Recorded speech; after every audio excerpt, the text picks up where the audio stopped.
Hey, this is in 4K, or maybe not, I don't know.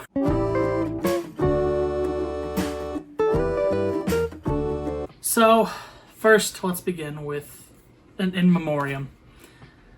My phone of 4 years, the iPhone SE, died August 30th, I believe. It was a good phone. I really liked it. Doesn't hurt that it's based literally off of the 5, which I had for probably another 4 years. I sure had a 4-inch screen for so long. But I had it die. So I got something new. I got the SE, which this is recorded on. Second gen SE. And I kind of just wanted to do an unscripted, unplugged review-ish type thing about the phone now that I've used it for about a week. Let's start with the good. Battery life. It's great. Before, I would have to charge my phone halfway through the day. Not completely, but like plug it in for 20-30 minutes here, plug it in 20-30 minutes when I'm going to work, and that would be enough. I would get to the end of my day at about, 10-20% battery. I don't need to charge this at all in the day, and I can use it heavily and go from 100 to 20 by the end of the day. Using it heavily, not charging it. I can, find videos online and play just the audio while I'm mowing a lawn and not worry, I'm gonna have to plug this in before I go to work. No, I won't. Battery life is phenomenal. Camera's pretty good too. It outputs in a weird format.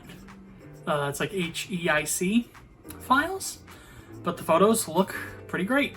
Don't like the portrait mode, but I'll talk things I don't like in a bit. But otherwise, it's great. Customizability in how you take photos is great.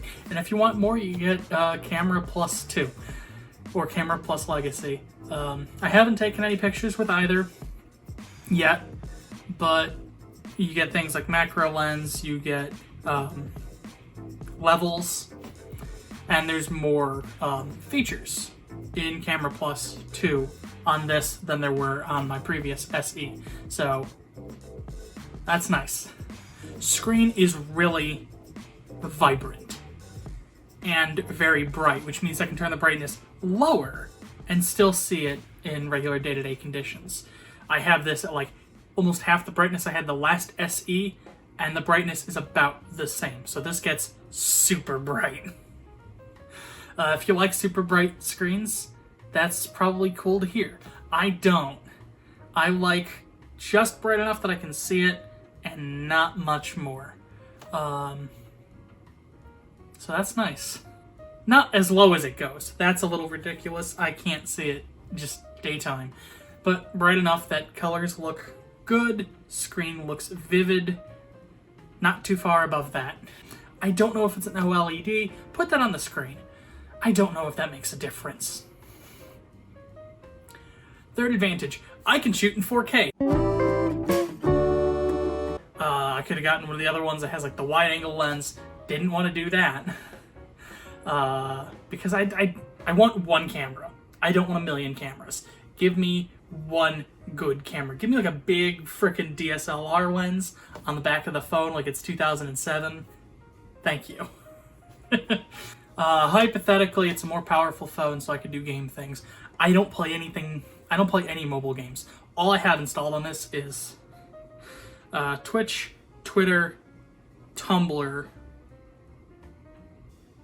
YouTube, Google Maps, Google Drive, Camera Plus, my VHS camera thingy, some like bank and health app things, and that's it.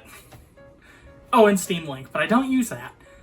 I honestly only use Twitter, Tumblr, YouTube, Safari, music, photos, camera, and that's it. I don't use many apps, so I'm not going to play any mobile games. I can't tell you how good the screen is for gaming. I can't tell you how good the battery life is for gaming. That's not what this video is about.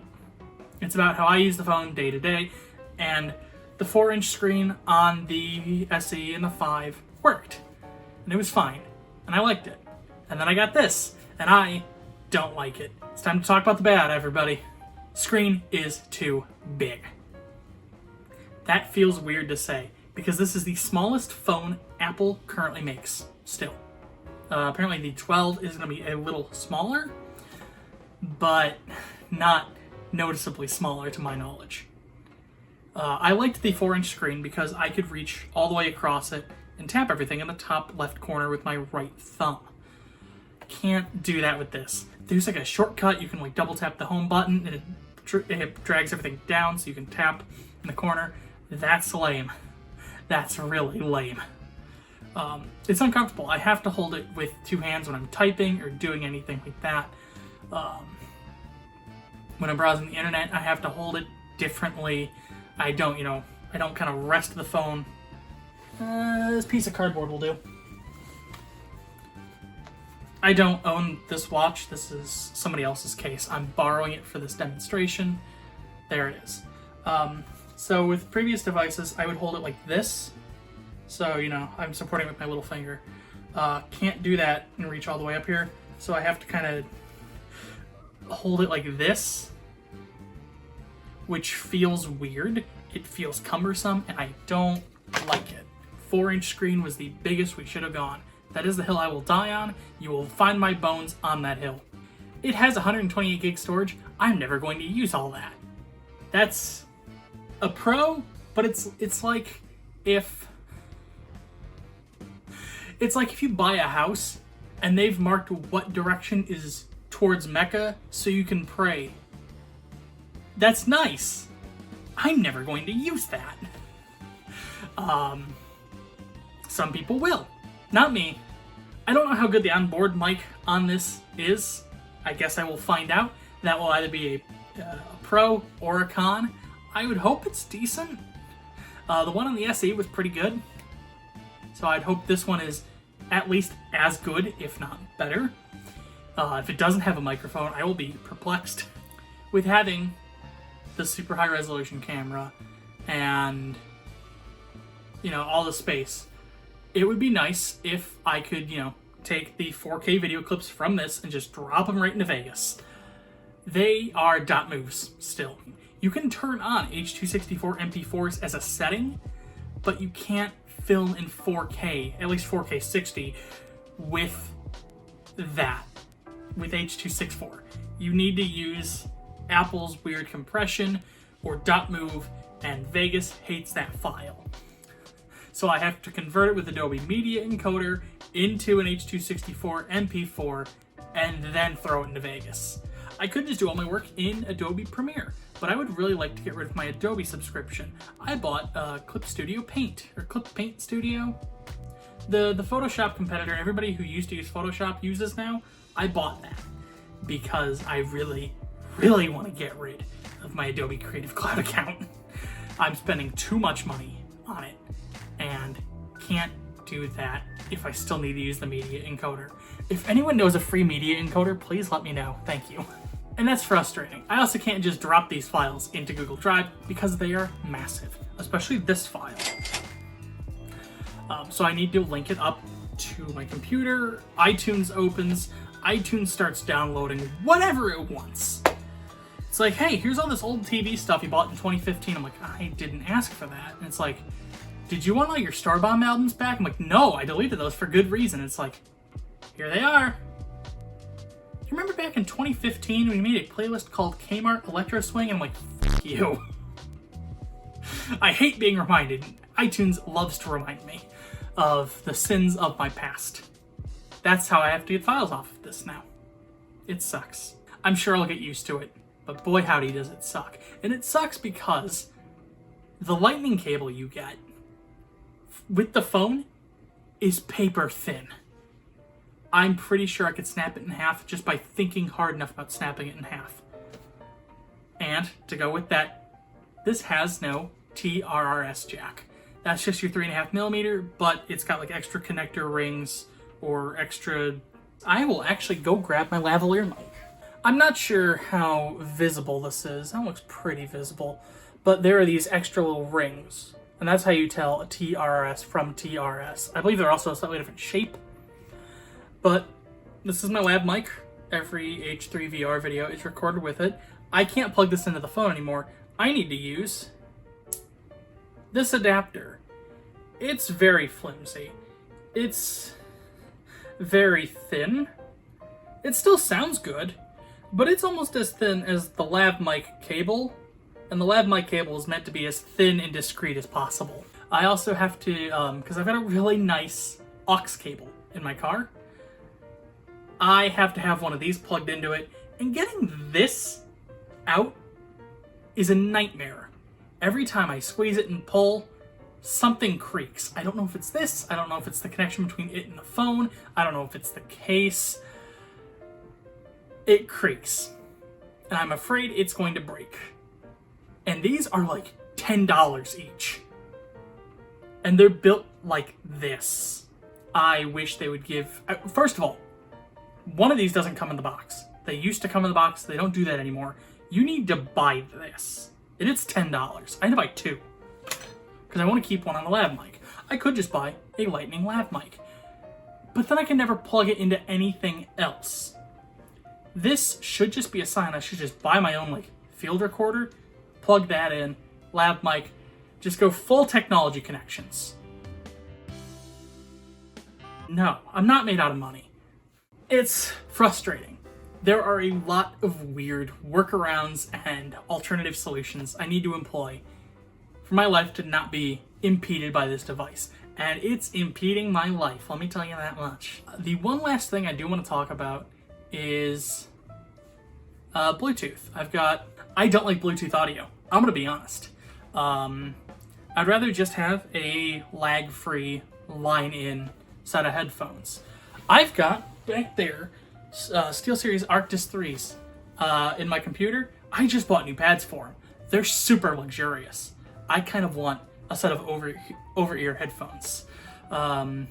Maybe like the Sennheiser HD600, unless those are expensive. Something good. Something good and premium feeling. Something rich and wide and bassy and trebly. Something I can also plug into my Switch. And... But I got these as a Christmas present like last year, or maybe the year before, and I will use them until they stop working. Because that's how I use all technology. I use it until it stops working. Look at my last phone, for instance. Oh wait, you can't. It's dead. I think the Bluetooth works better with these headphones. These are Skullcandy Jib XTs on my last phone. If I wasn't actively listening to things, they would routinely disconnect and reconnect every minute or so. Now, if they were playing music or a video, they wouldn't disconnect. But when in standby mode, they would just beep, connected, beep, connected, every minute or so.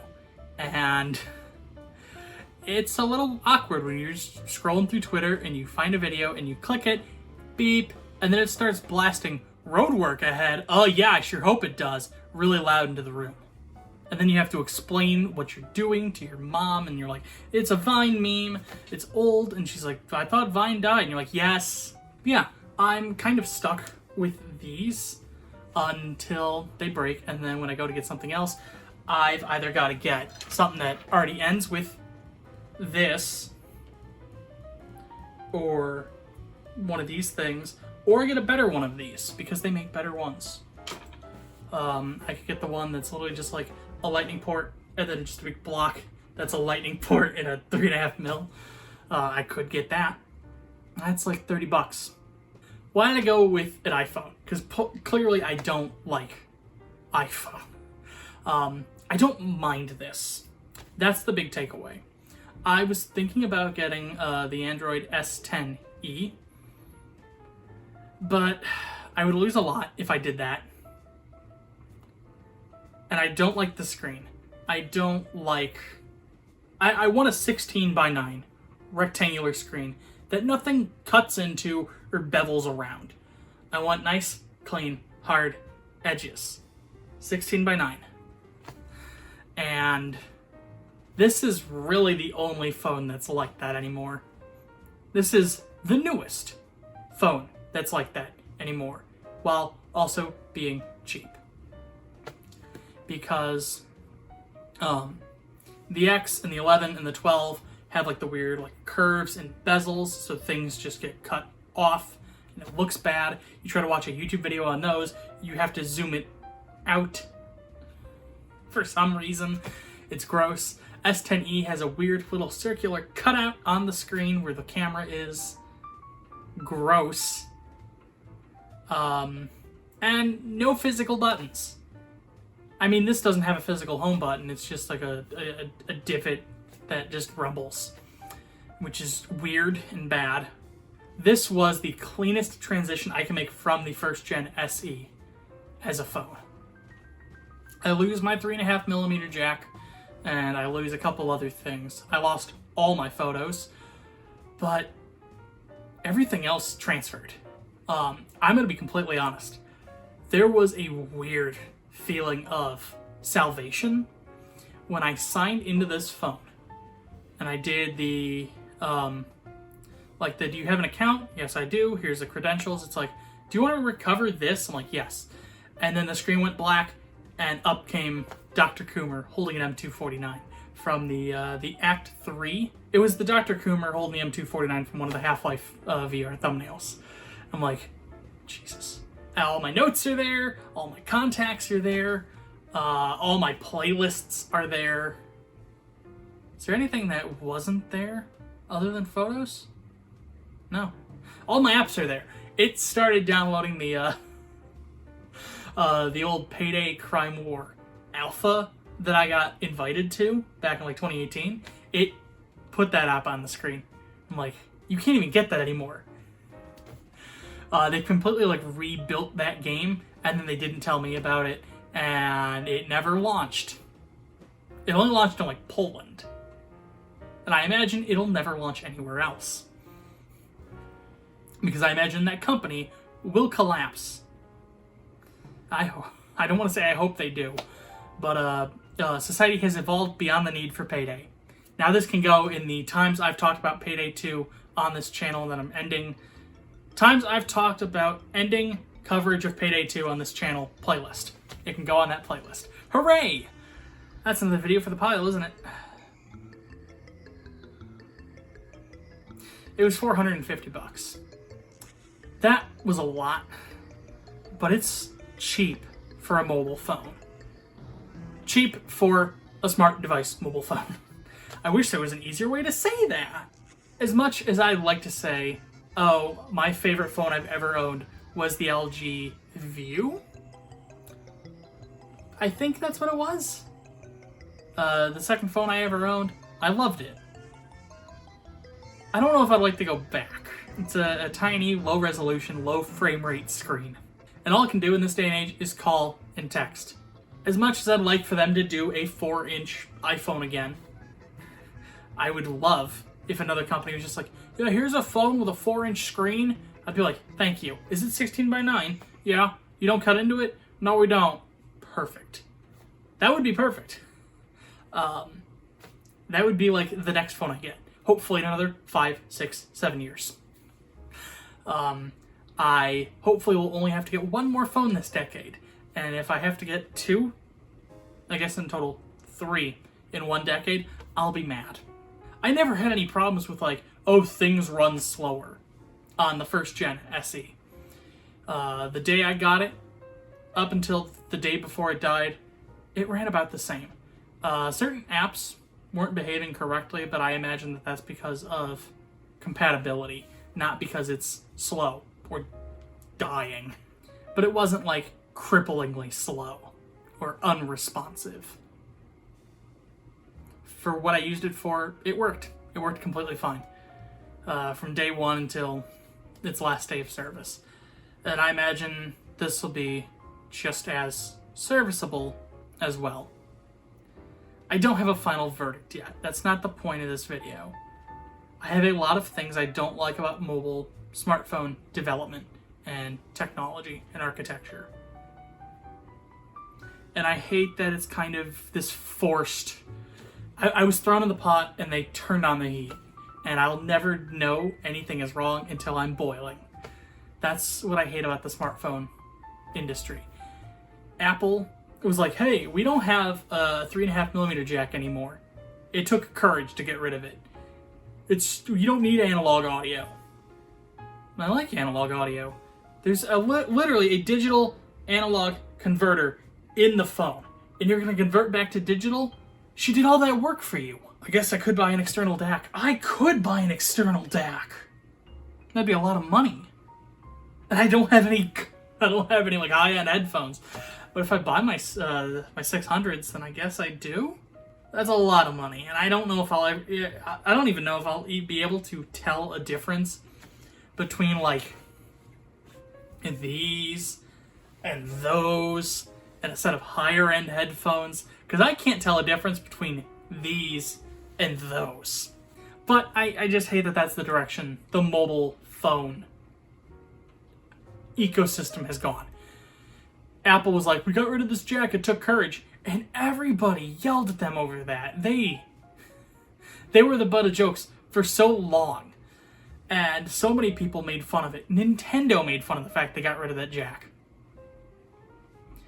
But then all the other companies did that. You're getting rid of the headphone jack? That's so dumb. We'll just get rid of that. Anyways, our new phone doesn't have a headphone jack. It's like, you've become the thing you hate. You realize that. And then they did that again with the weird bevels on the screen and like the cutouts. They're like, they won't give you a full screen. We will. And then next year they're like, hey, our screen has cutouts on it. There's a big circular hole right in the top right corner now. Okay, have fun. And then it happened again. Apple was like, hey, our phone has 3 cameras. And Android, or not even Android, Google was like, that's dumb. Why not just have one good camera? Oh, by the way, our new phone has 3 cameras on it. I'm talking on the back, not front, rear, whatever. So it's this whole game of people make fun of Apple, but then copy Apple. And then Apple doesn't learn anything. They don't suffer any consequences. So they do something else dumb next year. Next year, their phone's going to have 4 cameras. That's not a joke. It will have 4 cameras. But then after that, what will they do? I don't know. Maybe they'll be like, hey, we got rid of the lightning jack. There's now no ports. Everything's done wirelessly. And then everybody's gonna be like, that's lame. That's really dumb. Wireless transfer is slower than wired transfer by default. It eats into your battery. It creates a bunch of waste heat that damages the battery in the case. The Galaxy S30 will have no jacks. And nobody will avoid anything. Again, this video has no conclusion. I'll get used to it. I just hate that that's a statement I have to make. I shouldn't have to get used to a phone. If it's from the same manufacturer and it's in the same form factor, more or less, it should be stick in my hand, everything's instinctive. I've had a smartphone since 2013? 2012 maybe? It should all just be instinctive. 2011, I got a smart device. And they haven't really changed much. I had muscle memory from my first one that led into the 5. I had muscle memory from the 5 that bled perfectly into the first SE. I hated the visual redesign because I still had iOS 6 on the 5. But I got used to it. But this one is just so much harder to get around. The muscle memory is so ingrained that it's causing problems. Problems that shouldn't be there. And I'm frustrated. Because I feel like, honestly, the 5 was the perfect phone. At least perfect for my needs. Good sized screen, it was responsive, it was sleek, it fit in a case really well, there were really good cases for it. Everything was fine. And then they had a good thing, and they couldn't just leave good enough alone. And that's kind of my ultimate point, is it's now just an ecosystem of making changes for the sake of making changes. All publicity is good publicity because it gets people talking about your device. So instead of talking about iPhone versus Android in the comments, please talk about your favorite Cities Skylines DLC. Mine is Green Cities, followed by Mass Transit. I like the Green Cities because it touches a little bit of everything. And Mass Transit gives you so many options to get all your civvies around. And it's fun. That'll do. This better not be like a freaking 32 minutes. If you like this video and you'd like to see more, I'd recommend subscribing. Patreon and social media links are in the description.